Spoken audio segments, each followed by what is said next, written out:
All right. Hello, everyone, and thank you so much for joining us today for our Back to School Live series. My name is Andrea, and I'm a health promoter with Niagara Parents. Today, we welcome Brun. Brun is a school health nurse here at Niagara Region Public Health, and she's going to be talking to us today about different ways that your family can get active on the commute to school. So before we get started, I just have a few reminders for us. Feel free to put any questions that you have throughout this live event in the chat box, and Brun will be happy to answer all of your questions at the end. This presentation will be recorded and saved on the Niagara Parents Facebook and YouTube pages in case you missed it or you'd like to watch again. If you are unable to answer your questions today, please reach out to us via Facebook Messenger or through our live chat, phone, or email, and we can connect you with resources. And lastly, contact information and resources we discussed today will be located in the chat box and on the discussion page of the event. So without further ado, I pass it over to Brun. Thanks, Andrea. Yes, I'm a school nurse in the elementary schools in Niagara Falls. So if you have a kid in one of those schools, then I very well may be their school nurse because that's the catchment area where I work. Today, I'm excited to share with you some information about active school travel, both from a school health nurse perspective, as well as from the perspective of a mom of 3 school-age kids. So what is active school travel? Well, it's likely a term you haven't heard before. The short form is AST. And it's an initiative geared towards encouraging families to choose active ways to get to school and from school. So active transportation programs encourage school communities to walk, to wheel. So examples would be scootering, cycling, wheelchair, or skateboarding, or busing to and from school. Active transportation increases, obviously, physical activity, and likewise improves physical, mental, and emotional health while also benefiting our environment. There are many great ways to participate in getting to school using AST, and it actually may be easier and more important than you think. So the benefits. From this slide, you can see some of the benefits. We'll go through them one by one. But to be clear, AST includes walking or wheeling to school or to the bus stop. So if you have an assigned bus, it would mean taking your bus to school. If your child is outside of their school zone, it could mean that they get driven to a spot that is within walking distance to the school. And there are many benefits.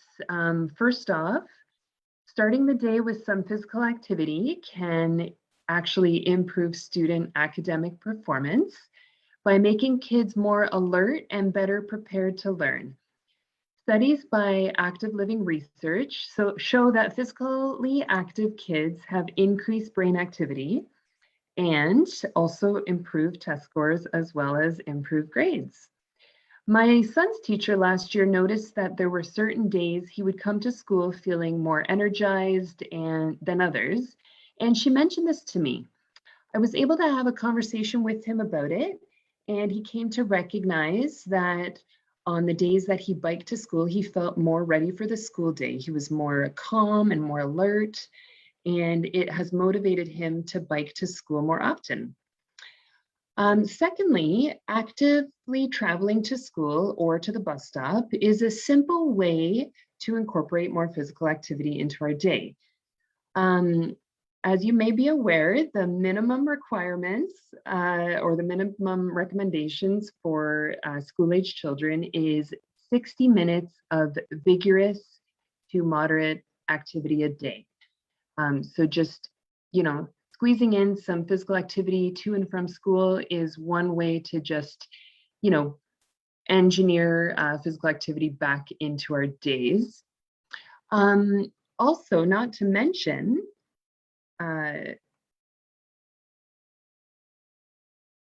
people who use modes of active transportation to school, it actually helps reduce traffic congestion and improve safety for everyone in the school zone.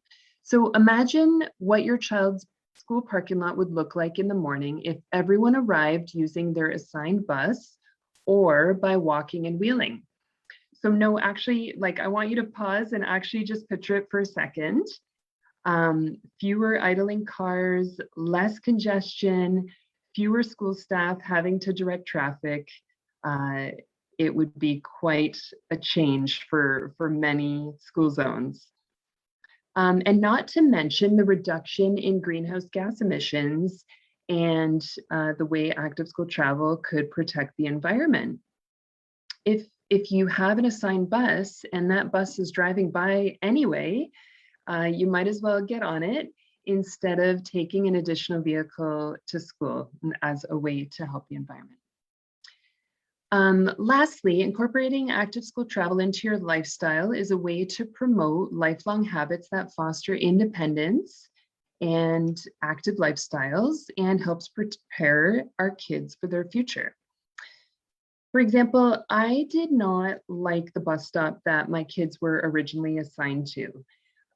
When you looked at it from a map perspective, it totally made sense because it was on the way to school and it just made sense because it was at the end of our street. But in and around bus time, it was really heavily congested with cars because the post office is there, the municipal building is there, so lots of cars coming in and out. And not to mention, our street didn't have a sidewalk. So I requested through NSTS for their bus stop to be changed. It's still on the same route, but they just walk through the park instead of down our street. And so now, as a result, they can walk there happily, safely, and independently. So there's lots of reasons why AST would be difficult to incorporate into our days. And I'm gonna acknowledge as a mom of three, it's not always realistic. But one of the common reasons that is worth mentioning is that your schedules may be too hectic and we need to make it to and from school quickly. I totally get it. But surprisingly, with minimal prep, AST can happen more often and may actually save time in some situations. Things to consider would be have everyone pack their things the night before. So this would make for smoother mornings, which we can all benefit from, and also instills good lifelong organizational skills. Having things like rain boots and raincoats and umbrellas laid out in advance, if the forecast calls for rain, make for quicker send-offs in the morning, and appropriate attire if it's going to snow.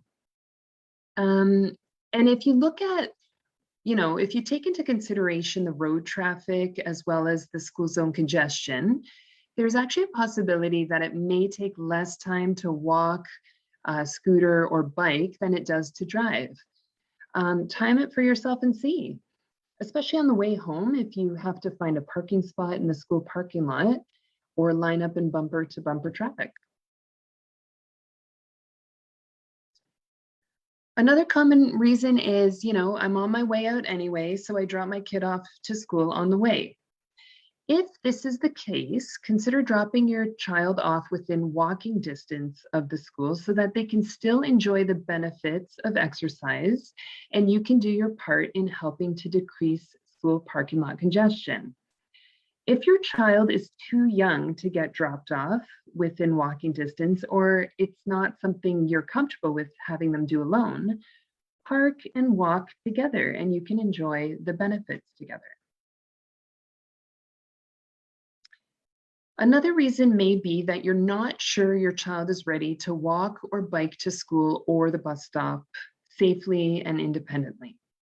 Well, and it is true. Kids reach road readiness at different ages and stages. This became apparent to me when one of my kids was biking home from school with a friend. This friend is of the same age but lives in the country. This friend thought it would be most efficient to cross the intersection on a diagonal. Thankfully, he was not injured and everyone was safe, especially since it was quite a busy intersection. But when my son let me know what had happened, it was a great opportunity for me to speak to my friend, his parents, and let them know what had happened. And they took it as an opportunity to teach their kids some road readiness skills and some pedestrian safety skills. So, and they were very appreciative for the heads up. So for primary age children who will be walking escorted, start by watching this great video called Blue the Butterfly. It is put out by Niagara Student Transportation Services and is really, really cute and a great way to get the conversation going.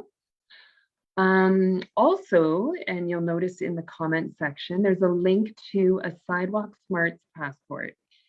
This is a great way to kind of track your child's progress and for their pedestrian safety skills, because it kind of monitors their progress from, beginner to advanced, and it can be found on Sidewalk Smarts passport. For those who want to improve their bike riding skills, you can watch this 15-minute video called Virtual Bike Rodeo. It's a local video put out by Heart Niagara, and I guarantee both you and your kids will learn some safety skills watching this video. If your child doesn't want to walk alone, have them walk with a friend while maintaining physical distancing and other COVID-19 prevention measures. For more information about that, you can look to our Niagara Region website. But most importantly, practice the route together. If you notice any potential hazards, such as, maybe an overgrown hedge that's causing visibility issues, contact your local municipality to see if the issues can be addressed. If you have concerns about the school zone and parking lot safety itself, speak to your school principal to see if there's ways to address those concerns. If you're interested in having your school participate in AST as a school-wide initiative, I encourage you to speak to your principal or to your parent council. The school's public health nurse is able and willing to assist with the process and getting the principal connected to the appropriate community partners and educating and informing the school community about the benefits of AST. I've also been a huge part in helping plan event days that promote AST at my schools that do have AST as part of their school-wide initiatives. And not only has it been super fun, I've also got to see how it promotes a positive atmosphere as well as a sense of community. So thanks for joining today. I'm happy to take any questions if there happen to be any.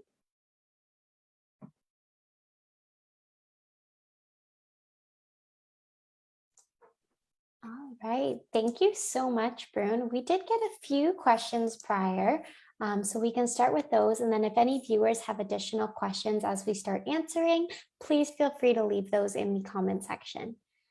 So the first question we got is, the area around my kid's school is not safe for walking or biking. What types of changes could be made? Yeah, that's a great question. And that's actually part of the AST process. So what would happen is you could reach out to your principal, mention some of your concerns, and what would happen with the process being started at your school, it would involve the principal, some teachers, some parents that may be interested, as well as local municipality representatives, NSTS representatives, as well as the AST health promoter from Niagara Region Public Health, and some crossing guards. They would all get together and do a walkabout of the area. And during this walkabout, which sometimes takes, an hour, hour and a half, they would kind of analyze, okay, where are potential safety hazards and what can we do about them? So maybe one street would benefit from a bike lane, and they may be able to, instigate having that put in. Some street may benefit from a sidewalk, and that could be implemented. maybe there's an intersection that could really use a crossing, like an extra crossing guard. That too could be addressed with this walkabout and the starting of AST as a school-wide initiative. That's awesome. So another question we got in, which you're the perfect person to ask, is how can we get a hold of our school nurse? Yes, that's a great question. Some people may not even realize that their school has a school nurse. And that's because, we are assigned to quite a few schools, but we're really only a phone call away. So we do encourage you, obviously, to reach out to your principal first about AST. But if you were to ever want to get a hold of your school nurse for other things, you could call public health at 905-688-8248. And the extension to our program is 7379. And that could, the person answering that could direct you to your specific school nurse. Or you could email healthyschools@niagararegion.ca, which is monitored Monday to Friday by school health nurses like myself, and we would direct you accordingly. Lovely. And one final question is, how could I get AST started at my kids' school? So you touched on this a little bit, but maybe we can give some good starting points. Yeah, so the first step would kind of be, well, I guess ultimately the principal has the say whether or not the timing is right for their school community. So I would reach out to the principal and see what they think. If they maybe don't think the timing's good or don't see like it as being a priority at that very moment, you could reach out to your parent council and just kind of get the conversation going. Say, hey, there's so many benefits to active school travel. I feel that our school community would really, it would be great candidate to get this started. What should we do to plan for AST in the future? So even if this school year isn't the right year, because with everything going on, it does make it a bit tricky. It could be the start of a future conversation. And then the school principal would reach out to the school nurse and we would help get that process going by speaking to our local, our health promoter from Niagara Region Public Health, who specializes and focuses just on active school travel. Awesome. Well, thank you so much for joining us today. It was a pleasure to have you talk to us about active school travel and how important it is. All of the resources that Brun mentioned throughout this live event will be in the chat box as well on the discussion page. And if you have any additional questions, please feel free to reach out to us on Niagara Parents via Facebook Messenger, live chat, or phone. You can also look into your school health nurse and ask them any questions you might have as well, any questions regarding your children as well. Also, a reminder that we have more exciting back to school Facebook Live events coming up during the month of September. So our final Facebook Live will be next Monday, September 27th. We'll be welcoming back Celeste from the Community Health Center for a rescheduled pronoun chat. So we wish you and your family all the best this school year, and thank you again for tuning in. Bye, everyone. Bye.